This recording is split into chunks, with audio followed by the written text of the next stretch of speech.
राष्ट्रपति रामनाथ कोविंद ने यूपी विधानमंडल के दोनों सदनों को संबोधित किया। इस दौरान उन्होंने कहा कि यह बेहद महत्वपूर्ण है कि लोकसभा के सर्वाधिक सदस्य यूपी से ही चुनकर आते हैं। देश के वर्तमान प्रधानमंत्री उत्तर प्रदेश से ही चुनकर बने हैं। उन्होंने मायावती और मुलायम सिंह यादव के योगदान को भी याद किया। उन्होंने महिलाओं की कम संख्या को बढ़ाए जाने पर जोर दिया। इस मौके पर राज्यपाल आनंदीबेन पटेल, विधानसभा अध्यक्ष सतीश महाना, सीएम योगी आदित्यनाथ और नेता प्रतिपक्ष अखिलेश यादव समेत सभी सदस्य मौजूद रहे। आजमगढ़ लोकसभा उपचुनाव के लिए बीजेपी उम्मीदवार दिनेश लाल यादव निरहुआ ने अपना नामांकन दाखिल कर दिया है। उनके साथ स्वतंत्र देव सिंह भी मौजूद रहे। इस दौरान उन्होंने कहा कि आजमगढ़ की जनता जाति के नाम पर नहीं, बल्कि इस बार आजमगढ़ की जनता आजमगढ़ के नाम पर वोट करेगी। आगे उन्होंने कहा कि बीजेपी का मुकाबला एसपी से नहीं, बल्कि बीएसपी से है। अगर सामाजिक आप यहाँ का जो समीकरण है वो देखें तो सामाजिक समीकरण के हिसाब से बसपा के जो कैंडिडेट हैं वो गुड्डू जमाली जी हैं, तो वो आप आंकड़ा समझ सकते हैं कि जो समाजवादी पार्टी का एक बड़ा वोट है वो उधर शिफ्ट हो रहा है। आजमगढ़ लोकसभा उपचुनाव के लिए धर्मेंद्र यादव ने समाजवादी पार्टी प्रत्याशी के तौर पर अपना नामांकन दाखिल किया। उनके साथ जिले के कई सपा विधायक और पार्टी पदाधिकारी मौजूद भी रहे। इस दौरान उन्होंने कहा कि आजमगढ़ हमेशा से ही समाजवादी पार्टी की विचारधारा का समर्थन करता रहा है और इस बार भी इतिहास बरकरार रहेगा। उन्होंने कहा एसपी का मुकाबला यहाँ किसी से नहीं है। बीजेपी और बसपा यहाँ दूसरे स्थान के लिए लड़ रहे हैं। हो सकता है दूसरे नंबर के लिए उन लोगों का मुकाबला चल रहा हो। समाजवादी पार्टी से मुकाबला वास्तव में इस जिले में न किसी का था और न किसी का है और न किसी का हो पाएगा।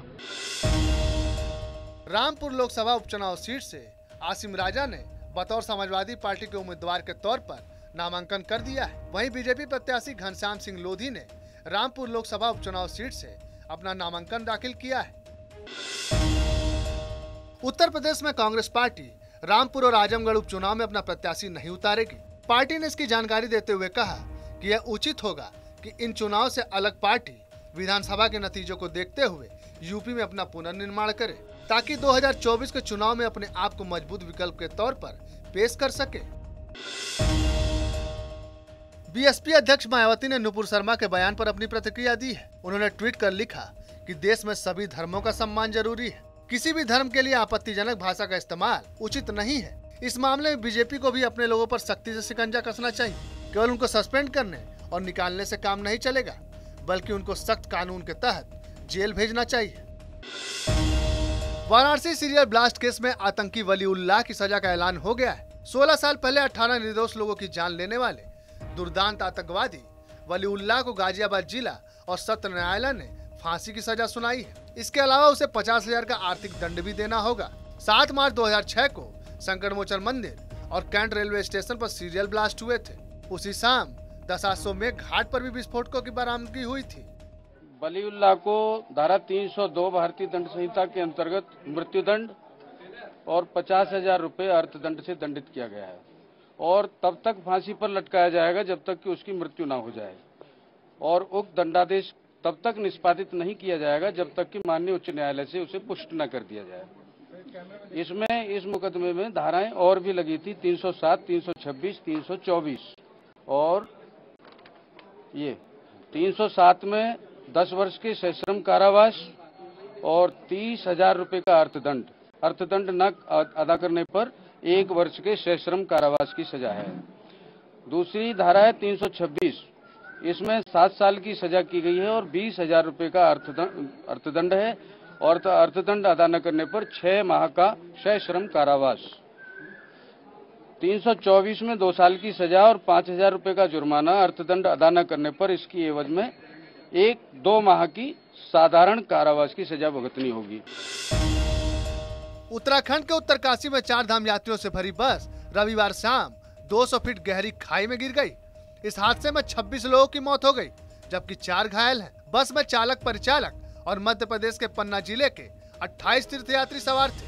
हादसा यमुनोत्री हाईवे पर डामटा से करीब 5 किलोमीटर दूर हुआ। बस हरिद्वार से यमुनोत्री धाम के लिए चली थी। दुर्घटना के बाद पुलिस के साथ एसडीआरएफ, एनडीआरएफ की टीम ने मौके पर पहुंचकर रेस्क्यू किया। घायलों का इलाज चल रहा है। कल रात जहां हादसा हुआ, वहां आज उत्तराखंड के मुख्यमंत्री पुष्कर सिंह धामी और मध्य प्रदेश के मुख्यमंत्री शिवराज सिंह चौहान दोनों पहुंचे। इस दौरान सीएम धामी ने कहा कि स्टीयरिंग फेल होने की वजह से यह हादसा हुआ। इसके अलावा उन्होंने कहा कि इस हादसे की मजिस्ट्रेट जांच का भी आदेश दे दिया गया है। दुर्भाग्यपूर्ण हादसा है। अभी घटना स्थल पर मैं माननीय मुख्यमंत्री उत्तराखंड पुष्कर जी के साथ हूँ। रात से ही हम दोनों शाम से ही कल संपर्क में थे 7 बजे के बाद, और यहाँ जिला प्रशासन ने मुख्यमंत्री जी के निर्देशन में राहत और बचाव के काम तत्काल प्रारंभ कर दिए थे। अभी मैं रात में लगभग 12 बजे पहुंच गया था देहरादून, जितने जल्दी हो सकता था, लेकिन लगातार पुष्कर जी से बातचीत हो रही थी।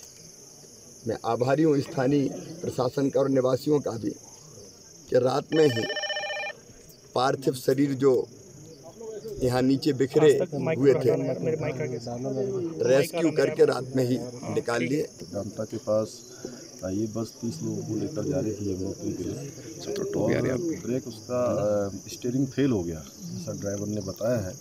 लेकिन उसके बावजूद भी हमने इस घटना के मजिस्ट्रियल जांच के आदेश दिए हैं, और चूँकि चारधाम यात्रा में लगातार लोगों की सुरक्षा, लोगों का आवागमन, उनका आना जाना सुरक्षित हो, उनके लिए सुगम हो, सरल हो, उसके लिए हम लगातार रजिस्ट्रेशन की व्यवस्था भी कर रहे हैं।